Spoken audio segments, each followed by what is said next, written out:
Good morning, or afternoon rather. Here's another video request from Gypsy Hustled. I like this one too. Keep getting better, Gypsy Hustled.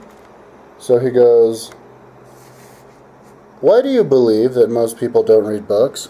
I've ran into many and very intelligent college graduates who don't even read a single book each year. I think that if people read more books, it would encourage imagination and improve their vocabulary. Do you also notice that people today seem to have almost no attention whatsoever? It has become almost impossible to have a conversation with the average person about anything other than sports or drinking. Why do most people seem to have no interest or hobbies? Do you think television and video games has rendered the population incapable of meaningful conversation and resulted in short attention span? Also, don't you think it's weird how people get into this consumerist debt cycle where they basically work just to buy things they don't really need? Are we becoming zombies? Thanks. So, why do you believe that most people don't read books? Yeah, a lot of reasons for that. I'll start with myself. I don't read books because, and it's related to why other people don't read books. There's too much other stuff to do to read a book. And when you're reading a book, for me, when I'm reading a book, I'm not doing anything else. I can't do anything else. All I can do is read the book. I see people like walking on the treadmill and reading books and stuff, and that's kind of, I don't know, that's kind of taxing. I don't know how they can concentrate. I've tried that, and it's not all that fun. I mean, if it's interesting, yeah, but I prefer to listen to stuff. In articles in the computer, it's pretty easy to transfer stuff. I have Natural Reader, and I even saw an article on Wikipedia where there was an icon where you could actually hit the audio. I didn't try it, and I couldn't remember which one it was, and not all the articles have that, but I'm sure pretty soon all of the, and I think some blog websites have that feature, and I think pretty soon every page will have it. But with Natural Reader, it's not that hard to set it up, where it just reads to you, and the voices are pretty good. On Natural Reader, there's Anne and Kate, and Kate's pretty good. Anne's the default, and it's always jumping back to Anne, which I don't understand what the hell they're thinking, but because Kate's clearly way better. They should just make Kate default, but Kate's good, and it's almost like a normal person is reading to you. So, I don't read because I can just listen to books. And I can do other stuff at the same time. Work on my timeline or any kind of website work. You can listen to an audiobook and do it. You can also work and listen to audiobooks. And I wash windows, and I always listen to audiobooks while I wash windows. It's a great way to concentrate, because it's something that I don't have to concentrate so much on the work. And there's lots of jobs like that. A lot of jobs. Hotel concierge, cash register, any kind of labor job, janitorial work, truck driver. Truck drivers listen to stuff a lot. And it's good because it makes you smarter. So actually, labor job people can have a better opportunity to become smart than high-paid people who can't listen to audiobooks while they work because they have to concentrate on their work. So, but that's not, people wouldn't even listen to audiobooks though too. They wouldn't, they're just not interested in general. I know that because when I was living out of my van, I had 300 gigabytes of audiobooks on my external, and I would go to Starbucks. Every 3 weeks I would move, because you can only stay at a Gold's Gym for 3 weeks. Or no, it's 2 weeks. And so I'd go to one area, part of town, in a state, and this is going on for like a year and a half or something, and then 2 weeks later I'd move off to another one. And so every Starbucks I go to, not every, but most Starbucks I go to, I would invite people who work there to, I'd tell them what I'm up to and what I have, to bring their hard drives and stuff and transfer audiobooks. And I remember one girl, one really hot girl, at a Starbucks in Bellingham, Washington, accepted my offer. and let me transfer stuff with a card, just like 15 gigs over to her computer. But that and then I also offered everybody who in all the gyms, and none of them took me up on it. She was the only one. And I also made videos, a lot of videos, where I'd offer people on YouTube to just send me hard drives, and then I fill them up and send them back to them. And only one person took me up on that.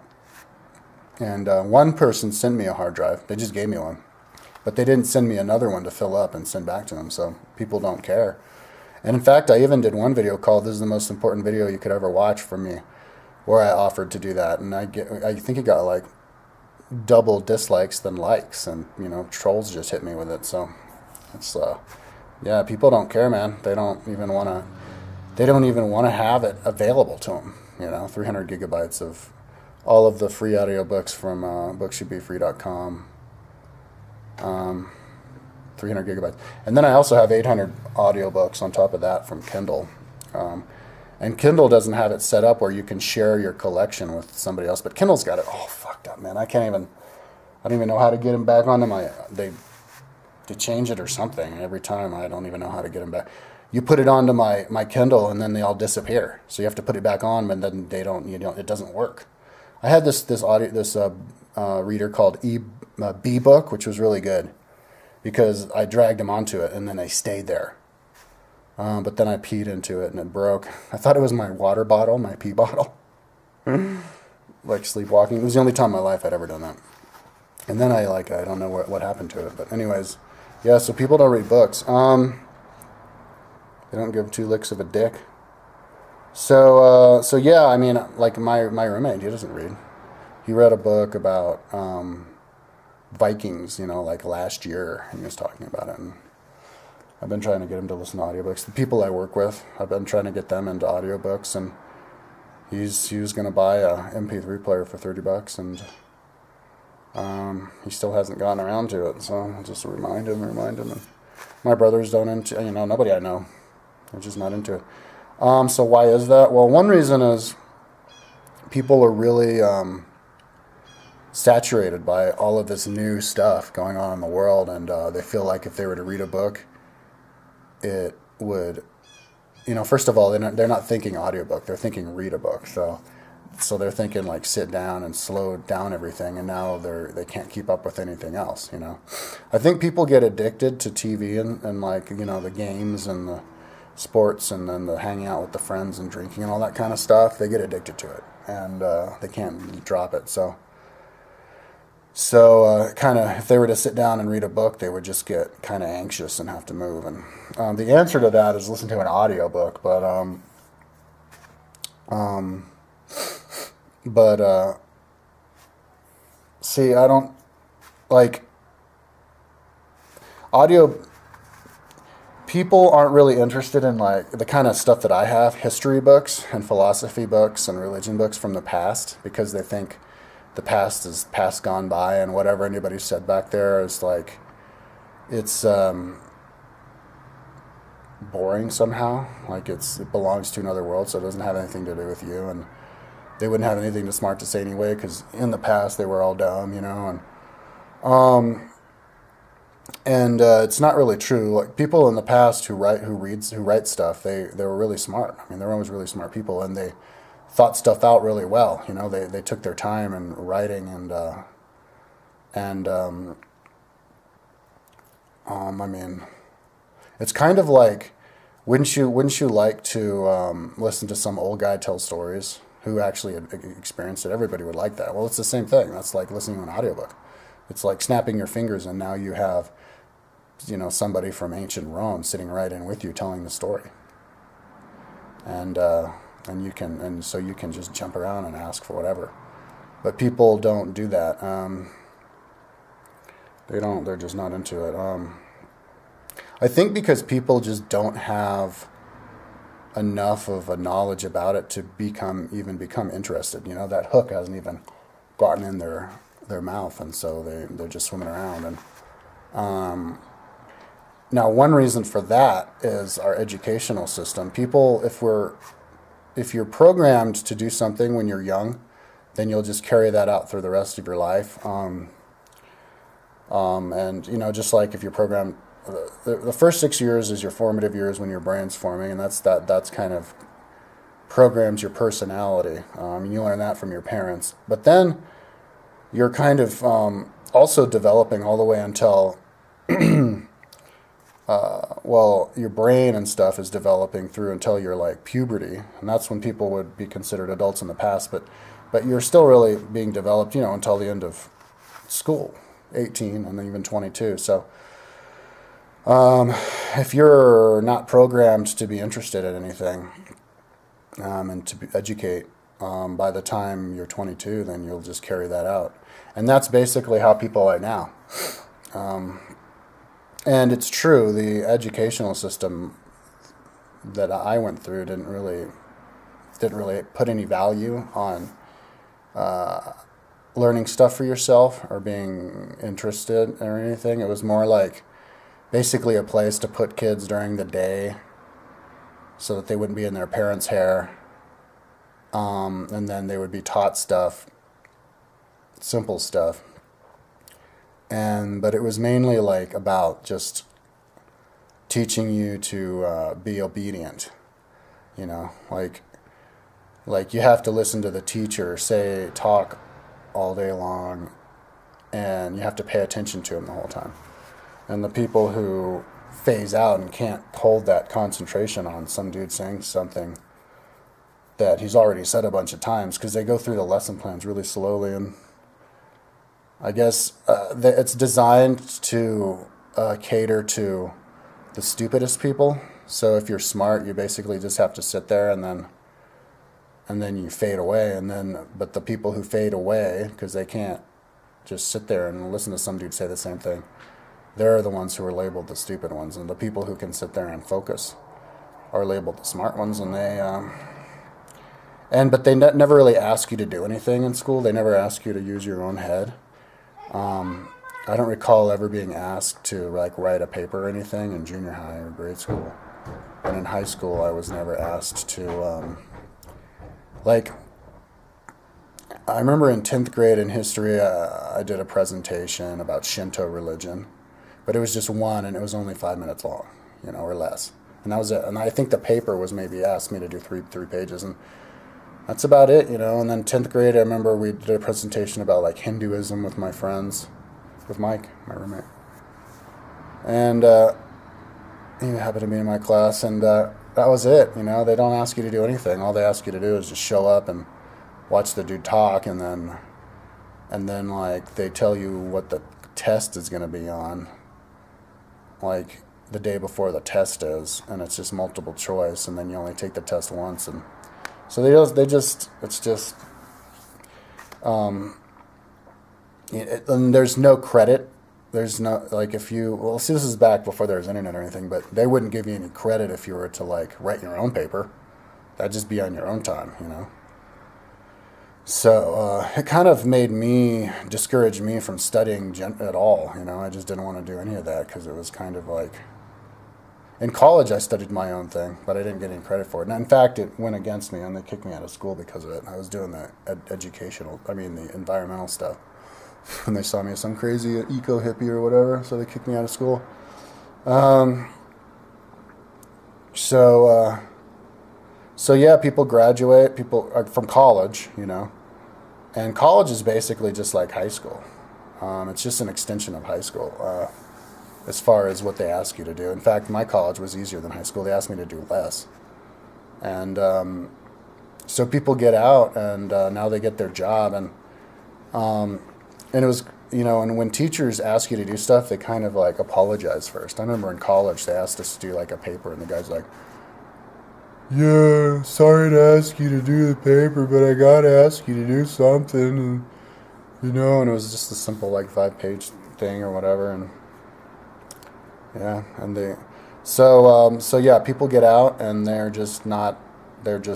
they equate learning with school, which is boring as hell. So they equate learning with something that's boring as hell, and so they're just not interested in anything. So that, coupled with everything else going on in the world that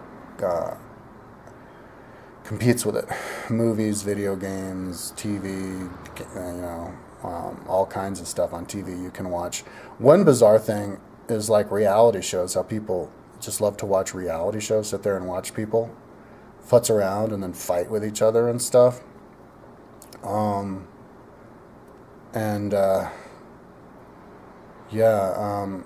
think it's kind of like a holdover.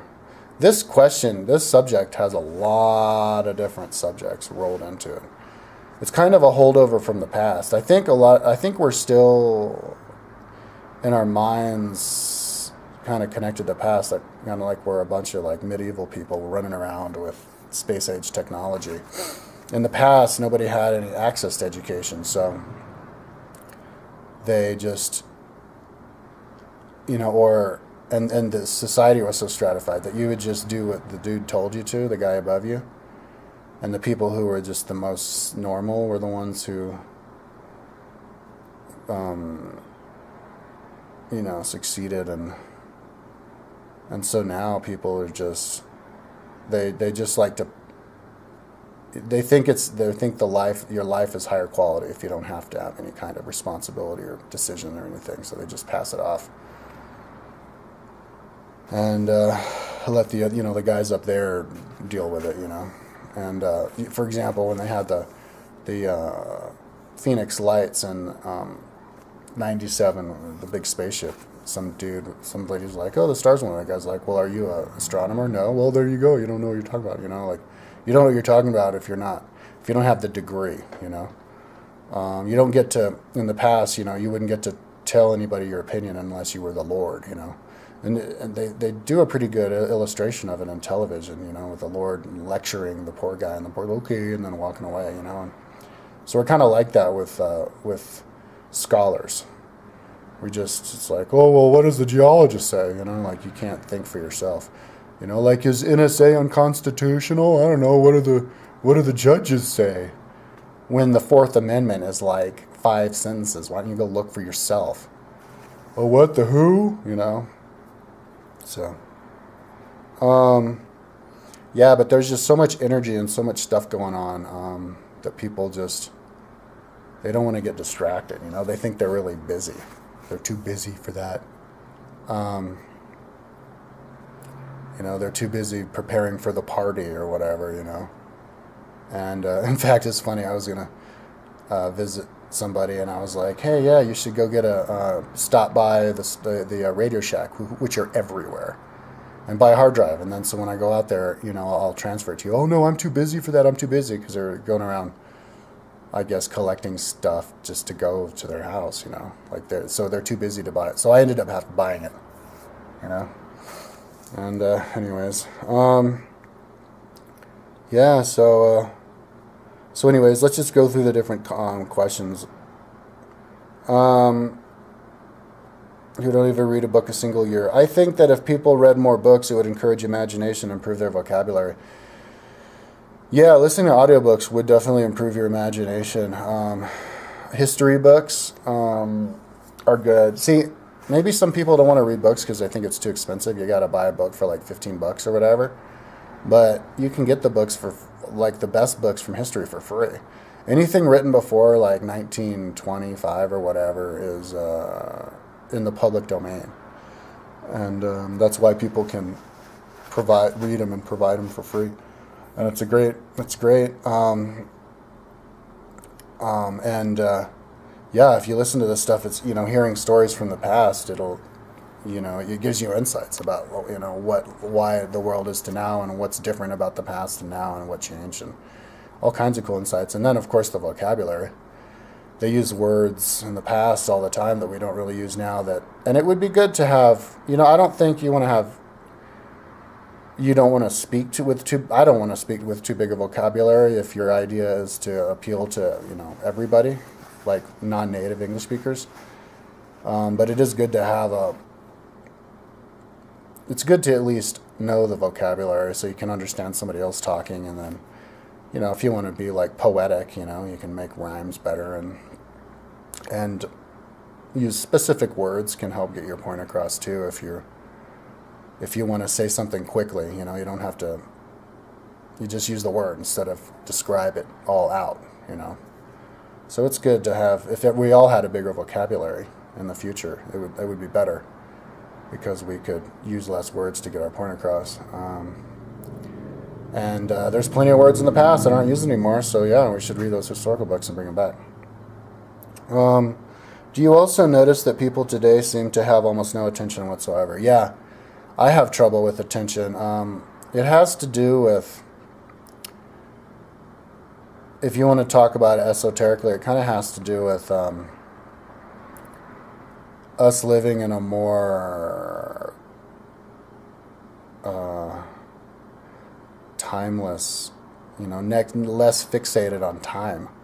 You can jump around, like if you want to have any knowledge, if you want to know something, you can instantaneously know it by going on the internet, Googling it, and then you know it. And then you move on to something else and learn something else. So you're bouncing around, and which is a more efficient way to learn stuff and get data in your head. Because now you're getting data in your head based off of what you want to know now. So your mind is controlling all of it. So you're growing it. It's a good mixture between using your imagination and data. Like the data works for your imagination. Your imagination doesn't go off the data, which is better. Because your imagination is more powerful than just data. Data doesn't mean anything if you don't know how to use it, if you don't have any imagination. You can't. Imagination helps you put it into context. So it's good that you just bounce around and get whatever information that's appropriate. An example of that would be, instead of if you want to know something, instead of just listening the whole book about something that's huge from cover to cover, you can just take the snippets out of that are you're interested in now, and then just listen to that, and then maybe get the snippet from somebody else, and then listen to that, and then you're good. Because if you listen to something that you're not interested in or isn't pertinent to you now, you're not going to retain it. So it's like you just wasted your time. And that's another problem with school, is people are shoving stuff down your throat that you're not interested in, like having to go to math class all the way up through high school when you're not interested in it. So at the end, it was just a waste of time, when you could have been doing something else. So that ties into how we read. It's better, like if somebody's interested in, say, the Roman Empire between 0 and 100, then instead of reading like a history of Rome or whatever, you would just read the chapter from 0 to 100 from 10 different books. If you're interested in like alchemy, you would just listen to the alchemy chapter of 10 different books. If you're interested in like Indians, you would, but in a certain area time frame, you would just kind of like if you're on suddenly you're interested in astrology, you go on YouTube and you listen to somebody talk about astrology. You listen to like lots of different people, lots of different channels talk about astrology. You don't listen to one dude talk forever about everything having to do with astrology. You pick and choose. It's easier to cherry pick, and cherry picking information is the way of the future. And so, it's kind of, so people would be reading articles instead of books. They would be watching YouTube videos instead of, getting through the whole book. So, and so that's why people don't really have an attention span. They just, it's not, it's not prudent. It's not a good idea to just sit there and waste your time on something that you're not interested in, not going to retain. And books just have, information that people aren't interested in. It's the whole thing. People just want to get cut to the chase. Kind of like speed reading. People who learn how to they just read the first paragraph and then the last paragraph, and then they kind of know what the gist of the book about is, and then they go, okay, cool, and then they throw it down. And so I think giving forth information in the future, that's why my timeline is really cool, because it allows people to cherry pick information real easily with all the different fonts and color coding and everything, and dividing it up between countries and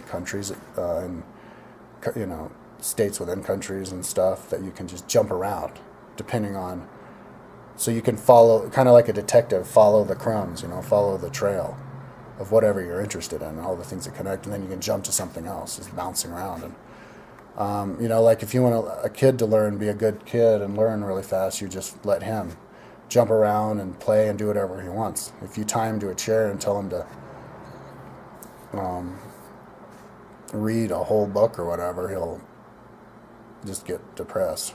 Yeah, so anyways, let's go through. Yeah, and also there's just a lot of energy here that's kind of overwhelming. I think you know, there's like actual stellar energy passing through our bodies. And then there's just so much, you know, so many people in the world jacking up the energy, and TV and all this overstimulation, stimulation that human beings are kind of having to adapt to biologically. You know, it's like kind of making a new species to absorb all of this. And so it's a little bit of kind of overcooking people. And so you just, a way to cope with it is to just, you know, just, you know, take what it's kind of like somebody, you know, working at the cash register and they're having to do it really fast. You know, you don't really do, or like a job where you're going to have to do something really fast, you just don't do as good of a quality job. You know, if you have to paint a house really fast, you just paint it really fast. So, yeah, people just, you know, it's like better to do a little bit of everything than to do one thing really well, because then you're not a well-rounded person. It's just the attempt of people being well-rounded. You know, it causes a detriment to your attention span. So it has become almost impossible to have a conversation with the average person about anything other than sports or drinking. Yeah. Yeah, people aren't really all that interested. Really, you know, like really discussions when you start arguing, like if I would argue with somebody, like I had a conversation with my roommate about, a couple weeks ago, he was saying that he thought that like, farmers. So he was saying like farmers are badasses, and I was like, well, in the past farmers would get their asses kicked by the hunter barbarians, and he's like, what? No way, a farmer kicked the barbarian's ass. And I was like, well, and I ended up telling the whole story. Well, if you were to talk to somebody like that, a normal person, and like get into history and give all the details, like, you know, like one of my YouTube videos, talk for an hour, he'll be like, dude, shut up, you know, you're repeating yourself when you're not. They just think you are because you're tying stuff together. And you know, I don't have time for this. They just but you know, you can't have an actual conversation if you don't go into all the details. And that's kind of a weak part about our society. You know, like when people are on the TV and they're debating something, they debate it for like 30 seconds, and then a lot of times they're interrupting each other, and then it's over. And so they have all these talking points, and at the end, they're just not communicating at all, you know. I mean, if I were one of these people on a talk show or whatever, and I'm doing the like crossfire or something like that, I'd do it, but then I would that day I would upload a video on YouTube finishing out my train of thought that I couldn't in the video, you know. And then I would go to the person I was arguing, and I'd go to their YouTube channel and see if they uploaded a video, and then we could continue the conversation back and forth. I've never had a back and forth argument with somebody via video. I've done it a few times on the comments section, but people always, you know, give up after like two rounds or something, and they don't say much. And I think that because people are so easily programmed, you know, to basically just do what they're told and stuff, that when they watch TV, they just get programmed by that. You know, they see people on the TV having these really short conversations that are over in 30 seconds. And so that's how they think that they should have a normal conversation in real life. You know, like if somebody were to have, I mean, I've had people like confront me about, you know, the weird stuff about me and have problems with me or whatever, like in real life, and they're basically like trolls, but just in real life. They say something insulting to you, and then you defend yourself, and then they don't come back at you, and they're like, you know, and they consider that a conversation. In fact, it was weird. There was some lady. I did a video about Bashar, the alien who talks. This is like 4 years ago when I first found out about him. I saw like one of his videos. I'm like, oh, cool, Bashar. And then I did a YouTube video about it. And then somebody writes and they go, when I listen to Bashar, I feel enlightened and good. When I listen to you, you don't know what the hell you're talking about. You're just an idiot and you need to shut up. And I was like, and it actually pissed me off. So I went into I actually like commented on their channel and gave them a private message and stuff. But then somebody else commented on their comment and we're like, you know, why are you being so rude or whatever? And then they comment back and they're like, we were just having an argument and he disagrees with me. And I was like, you think that was an argument? You think that was a discussion? I was like, what the hell? That was just you insulting me. And, you know, so people, I guess they think that they're having an argument just by, you know, letting you know that they disagree with you. They call that an argument. So in the past, when they'd have presidential debates, they'd last all day long. They'd talk forever. And that was back in the days when they didn't even have that much information to go off of. These days, when we have so much information, imagine how long a really good conversation could last. We could figure out everything. We could all be on the same page. Because the only reason we all disagree with each other is because we just don't understand each other, because we haven't heard each other out. If we do that, we could all figure each other out, but people just don't have like the time, you know, and desire to talk for more than a little bit, because it goes back to that whole, you know, no attention span thing. But yeah, it's true. Like I couldn't have couldn't imagine having a two-way conversation with somebody about history, you know. And a lot of the times it's weird, like, you know, that if you are like that, you're the kind of person who wants to talk about something for a really long time, you know, and doesn't have to be a one-way conversation. It could be a two-way conversation if the other person has anything to say. But people hear you talk and then they go, oh, you have the syndrome. You're one of these mentally ill people. Like you're mentally ill if you actually talk for a long time about something. Asperger's, those people, those autistic people who just talk forever. They get really interested in one thing and they just talk forever about it. They have no social skills. So basically talking forever about something, getting really interested in something and talking forever about it means you have no social skills. Yeah, and they can't read social cues. It's like, no, I was just trying to talk. I mean, if you don't want me to talk anymore, then tell me you don't want to talk. You know, if you're rolling your eyes, is that supposed to mean that you don't like you agree with what I just said? No, rolling my eyes, meaning you need to shut up. I don't want to hear you. Yeah, so it's like, all right, man, I guess, you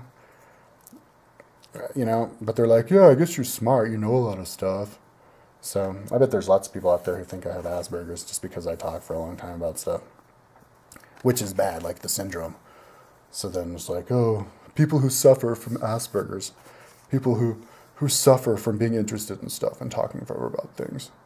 Oh my God, fucking crazy. Insanity, dude. So, yeah, but one interesting thing about, you know, people talk about sports is it's human nature to want to talk about something, you know, and use your head and think, but they prefer to do it off of something that's really trivial. I was driving in my car the other day and I heard some dude talking about like teams or something, baseball team or whatever. He's like, yeah, you know, this guy, batting percentage average, you know, he's really good at this and good at that. And then you know, so people, we have big brains for a reason and we use them. And so if we're gonna be really not interested in anything of value, you know, then we're gonna use that brain for something else. And so I think that's kind of where it gets funneled into. Yeah, talking about the sports, you know, and you know, analyzing, you know, the play and all this kind of stuff. But that doesn't really get you anywhere. You can't tie it into anything really. It's better I think we'd be better off talking like that about politics, you know, together. But alas, you're not supposed to talk about religion or politics, you know, like with your family, because because it gets people upset, you know. Like a lot of times if you talk to somebody you disagree with, then they just they start yelling at you, you know, and then they're interrupting you, and then they get emotionally upset. And then, of course, you yell at them, and then, it always, so it's like, well, let's not talk about anything at all. Let's just agree to disagree. Because people can't do it because they're just, they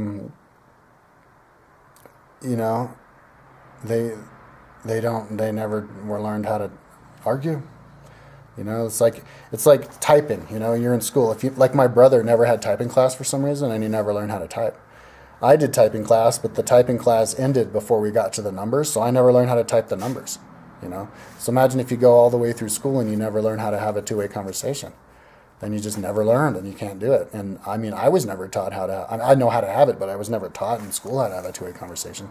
In 8th grade, on one day in 8th grade, in government class, we had a discussion panel. And it was graded discussion panel, and I was all over it, and I talked. And I remember somebody afterwards was like, damn, Kyle, you were talking a lot. Because I never talked in school. And they were like, and I was like, well, I mean, it was graded. I was supposed to, so. Like in school, I do what I'm supposed to do. I'm a really, like, obedient person. I like, order and stuff. And so you're never supposed to talk. The only kids who talked were the ones who interrupted and stuff, so I just never talked. But that one day, it was a discussion panel, and so I did it. But that was the only day in my entire college or school career, all the way through college, where I was even asked to do it. They never ask you. So we need to have our school system set up where it's kind of like a microcosm and macrocosm. You have the politicians debate stuff. Well, you should have kids debate stuff all the time in college. I mean, in school, grade school, junior high, and high school, and through college, where that's like what you spend half the time doing. School is a place where you get together. And now, in the past, it was a place where you would get lectured at, because that was the only place you can get information. But now you can get all that information from the audiobooks or at home. So school's not a place to get lectured at. School's a place for people to, utilize all of those people being together by arguing and debating, and whoever wins the debate and the argument wins, and so then you get out of school and people actually know how to have a two-way conversation. You can say something to somebody, and then they can disagree with you, and then you can use all their points and talk to them. But if you look at people don't even have those two-way conversations on YouTube, and I've seen a couple of them, but it's just people like dissing each other. It's kind of like rap battles, like, yeah, and your infinitesimal stupidity. You said that, and then they make something up. Well, they didn't even say it because they twist it, and then they, and it's like, it's not even a two-way conversation. It's just this like slugfest of morons insulting each other. But when you hear people arguing each other, like in the comments section, yeah, it's just insults, and it's like trolls. Trolls are ubiquitous on YouTube, but trolls are people you can't have a two-way conversation with, because they just insult you. They insult you, and then you go back to them and you say, you ask, and then you respond to what they said. And then you ask them a question, and then like a few days later they'll insult you again, as though that it was the first time they had ever insulted you. They don't even answer your questions at all. And and that's kind of the world we're at. But I think it has to do with the education. We just never had that class. We were never asked to do it. So we never learned. So why do most people seem to have no interest or hobbies? People don't really have... People spend their time kind of doing passive stuff. And again, I think it goes back to school. We're raised in school to be passive, to sit there and watch the teachers talk all the time. So then you get out, and then, people watch TV and they play video games, which is the passive thing. You don't really know anybody who has like an actual productive hobby where they're working on something from a beginning to an end, like a really big project that's all theirs. Because we're never taught to do it. I was never asked, the biggest project you're asked to do in school growing up would be like a 2-page paper, And it kind of, I'd love to write. I'd love to write a book and write articles and stuff, but I just haven't gotten around to it yet. So I do have a lot of writing on my website, but that's just the rough draft version.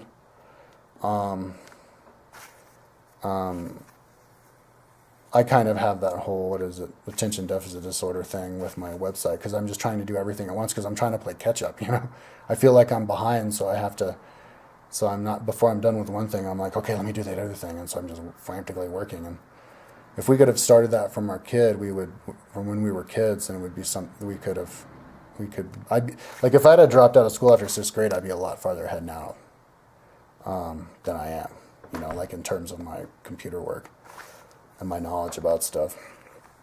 But yeah, I mean, it's just people don't have the hobbies because they're just spending all their time doing the passive stuff, and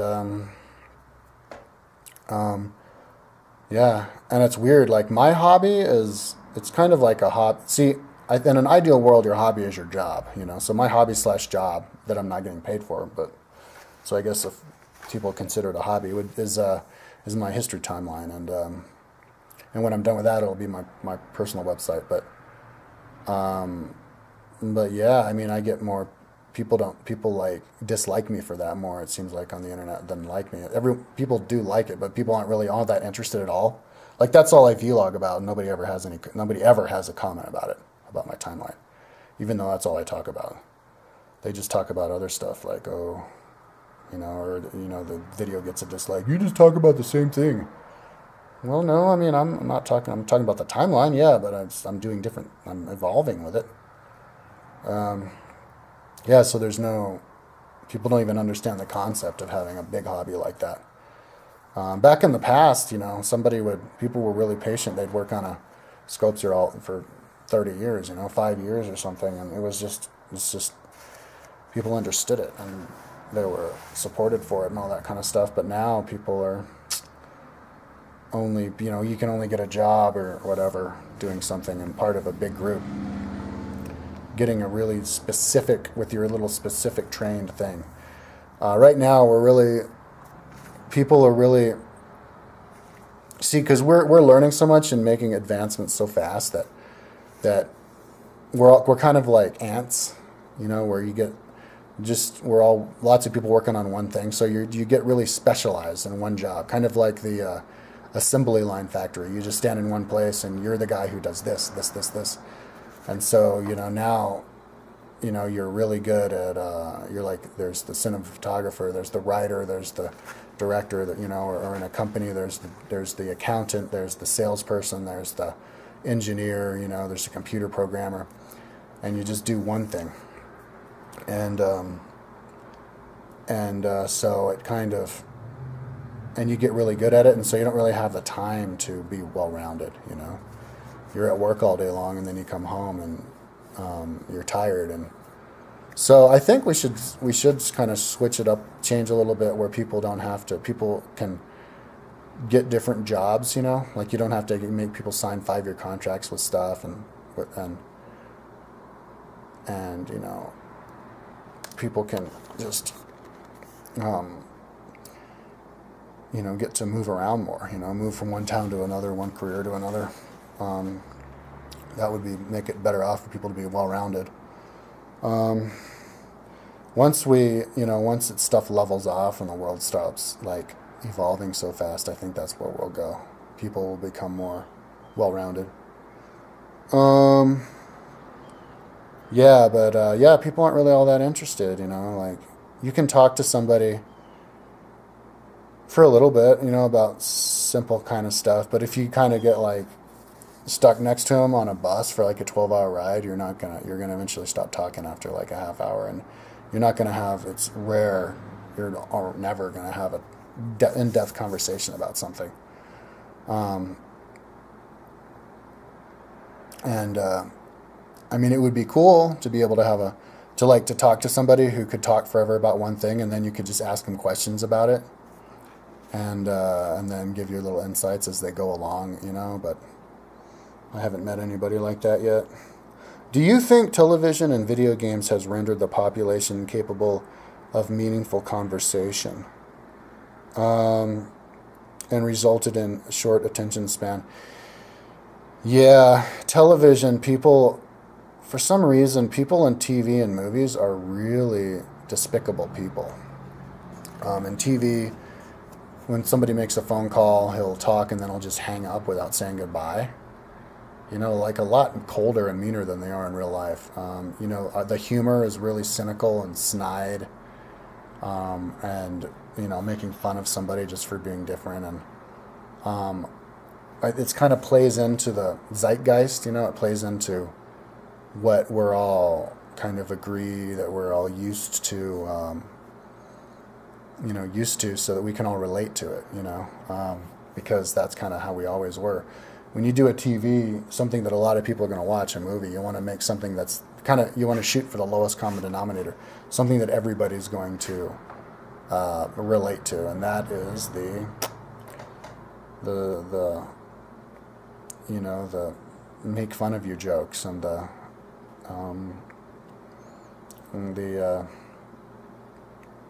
just the simple stuff, and just mean today means kind of like mean and rude. Actually, today means like not nice, like a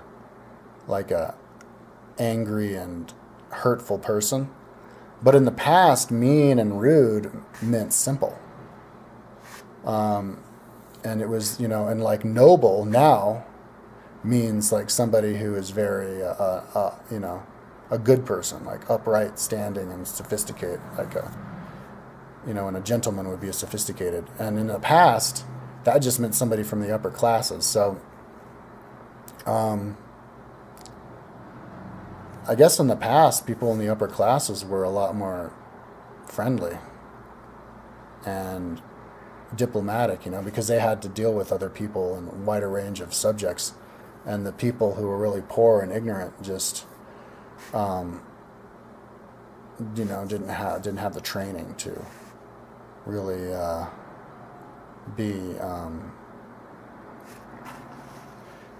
they would just, to have any regard for anybody. It didn't really matter if they liked you or not, because you did your job, and it didn't matter what you said or thought, because you were just the worker, And so that's kind of how people are portrayed in TV. It's kind of like the rude, mean, poor, unsophisticated person. In third world countries, you see that kind of stuff a lot, behavior like that. Like in Chile, people will talk about you right in front of you. Like if you'll be three people and they'll be like, yeah, is your boyfriend, does your boyfriend like it here? And the boyfriend's right there, like, why don't you ask him? So just stuff like that. I think that's why TV is just have a lot of people want to watch it, shoot for the lowest common denominator that everybody can relate to. If you get like over cerebral and over intellectual and like ambitious that way, it's gonna be different and weird, and people aren't gonna like it, and you're not gonna get ratings. So and has the TV resulted in a short attention span? Yeah, because between commercials it's like 10 minutes, and the scenes are only like 30 seconds long or whatever, and so people are kind of like that in real life. People watch a lot of TV. I mean, wasn't it like 4 hours a day or something, the average person? So it's kind of, and then of course you're grazed on it, and so it does program you. And so then when you meet like the neighbor or your old friend or whoever, you just have a really quick conversation, then you're out, and then you're gone. And that's actually a really cool thing about third world countries, actually, because they're a lot less short attention span in a lot of ways. They'll come over and they'll hang out with you for a really long time. They won't have like an in-depth conversation, but they'll, it's not like America, especially. I think it's really like fast paced and superficial. But I think the TV has something to do with that. Whenever I turn on the TV, I feel a really, and I turn on like Fox News or whatever and hear these people yelling at each other. It brings me down. It's like, because it's like they're only focusing on the negative, and like if there's a terrorist attack, it's like, oh, let's go kill all of those terrorists. Let's throw all this, or if there's like a shooting, oh, there must have been high on weed, throw all the stoners in jail. It's all negative. And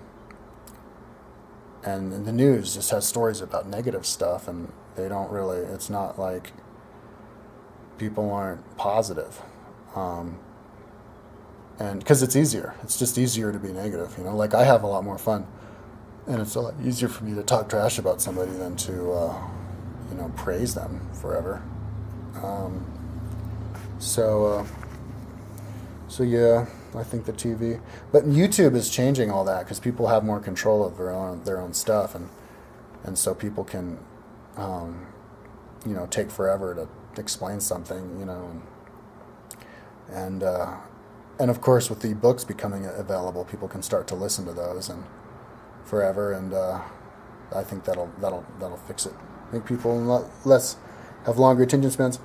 Also, don't you think it's weird how people get into this consumerist debt cycle where they basically work just to buy things they don't really need? Are we becoming zombies? Yeah. Yeah, I've been guilty of that, buying something that I don't really use. Like my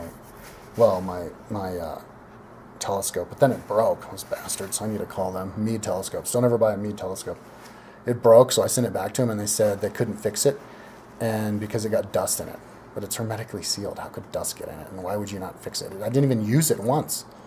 Spent like $1,000 on it. But anyway, where did that come from? Oh yeah, people buying stuff that they don't need. Yeah, well, there's new stuff being built. The technology of stuff goes up. So you want the new one, which is the best, so that you can perform the best, like on the new bike, go faster. And so then you have your old bike, and so you stockpile a bunch of stuff that you're not using. But constantly building consumer society, that's good because it provides jobs, but it's also good because it drives the price down more so that stuff's affordable, so poor people can afford it, and you don't have to work as much to be able to buy a bike and stuff. But yeah, it is kind of weird how people get themselves into money problems when they don't have to, and then they complain about money, or like, I wish I could travel. It's like, well, how much do you really wish you could travel? Because if you really did want to travel, all you have to do is cut your overhead down a lot, and then you'd have the money for it, Like, don't. But people like to have the luxuries, the nice restaurants and it's good for the economy, and I think people realize that. So, are we becoming zombies? No, I think we're coming out of zombieism. I think what's happening is we're realizing how much zombies we always were. When you shed light on something, it creates this illusion that you're becoming that when you're not. You're just realizing that's what you were all along, and it's giving you the opportunity to change. Like, for example, with this whole Russia against the homosexual thing and similar things like that, they've probably always had, people have always had that idea, but they didn't have to fight for it because everybody had it.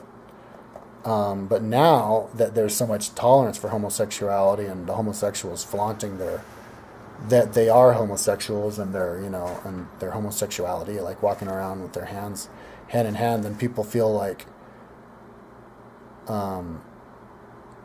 people who've always felt like that, now they have to fight back because now they feel like they're losing the world and they're losing control and the world's changing, which it is. So they have to fight back, which makes it seem like, oh, now there's less tolerance for homosexuality. But it's not really like that. There's more tolerance. That's why the homosexuals are more out there in the open. But all the people who used to just not have to do anything to keep the homosexuals from expressing themselves, well, now they have to. So it basically is it's kind of like somebody detoxing from heroin addiction. When you're doing the heroin all the time, you're just high on heroin all the time. But as soon as you stop doing it, that's when shit gets hard, and you start shivering and sweating because all the heroin's leaving your body. So this whole Russia thing against all the gays, I think that's just all of the homophobism leaving Russia. It's expelling, it's coming to the surface, and then all these guys are filming themselves pouring urine on homosexuals' faces and hurting them. And now the spotlight's going to be shown on them, and it's going to embarrass them, and they're going to get their asses handed to them. Like Russia, people are probably going to start boycotting Russia Olympics and stuff. and until there's no more of those people left. Kind of like Egypt, all of the aggressive people, or what happened to the Japanese and the Germans. The Germans and Japanese of today are not the same as the Germans and Japanese of the 30s. They're really aggressive back then, but all the aggressive types died, and the only ones left over were the hippies. So right now, all of the aggressive people in Greece are all fighting each other and killing each other, and all the peaceful people who just want peace are like hiding under the tables. So they had killed 600 people the other day. Well, that keeps going on. People keep dying off. It's kind of like scooping away, letting all the festers boil up and then just getting rid of them. And so all the aggressive people are dying, and then the population goes down. The only people left are the hippies. And so basically, a weird way to put it is the longer that a civil war in Egypt and Syria goes on, and the more the population goes down, the more peaceful they're going to be in the future, because the super, like survival of the fittest, the ones, animals, in the past, there was all kinds of different animals, and the ones with the big teeth were the ones who survived, and so like the species used to be a little bit different in the past, and now it is now because they adapted. So right now, all the aggressive people are dying off, killing each other. And then the only ones left are going to be the hippies. And so, in like 20 years, you're going to go to Egypt, and it's all going to be totally like peaceful people. Like, oh, yeah, oh, no, man, I don't want to fight. It's cool. Because the crazy ones have been killed off. And it's even like a genetic thing. The people with genetic propensity to hide under the table are going to survive. And which was a little bit different, I guess, from in the past. It was the strong people who survived because it was way more aggressive at war. But now the people who just hide survive, and so no, I don't think we're becoming zombies. I think we're becoming a lot less of zombies. I mean, think about how much more tolerance there is. Somebody was saying in one of the news shows that Russia's going through now what we went through like 50 years ago. With all this gay bashing. We had a lot more worse gay bashing and black person bashing in the past 30 years ago than we do now. So no, we're not becoming zombies. We're waking up. But yeah, I think people are going to start to get interested and read books again once they realize how available audiobooks are and how many there are. And it's kind of like getting addicted to it, Once you listen to a few audiobooks and you get really good at like the history of one country or really knowledgeable about one subject, you kind of burn out on it, and then you go, oh wow, that was fun. Let's go do something else. So it's like, oh wow, I know everything I need to know about England. Well, let me do France now. You just keep it, just snowball effect, and next thing you know, you're totally addicted to it. And you just, like me, like I'm all over these audiobooks, and I'm getting really good at it, where I just listen to one, and I'll even abandon one halfway through if I get bored with it. And then you make the playlists. I want to make playlists later where I just choose a certain topic, like education, the history of education. I'll just get the education chapters of all the different history books and make a book out of that. You know how you make playlists of music and songs? Like, this is the playlist.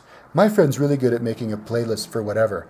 I told him that I was pregnant, and so he made my pregnant playlist. I wanted a playlist to motivate me to exercise, so he made me it was really good. He's really good. Well, you could make with all the books, like thousands and thousands and thousands of books out there that you can get for free with audio.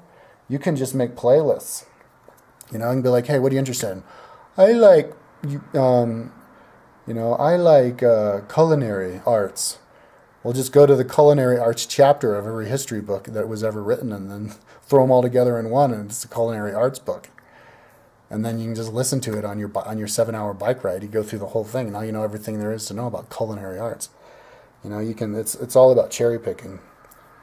Cherry picking can be a good thing. Low attention span is a great thing because it means that you're just getting what's appropriate for you now, which means that which will give you the idea that you can learn whatever you want instantaneously. You can basically grab it right out of the air.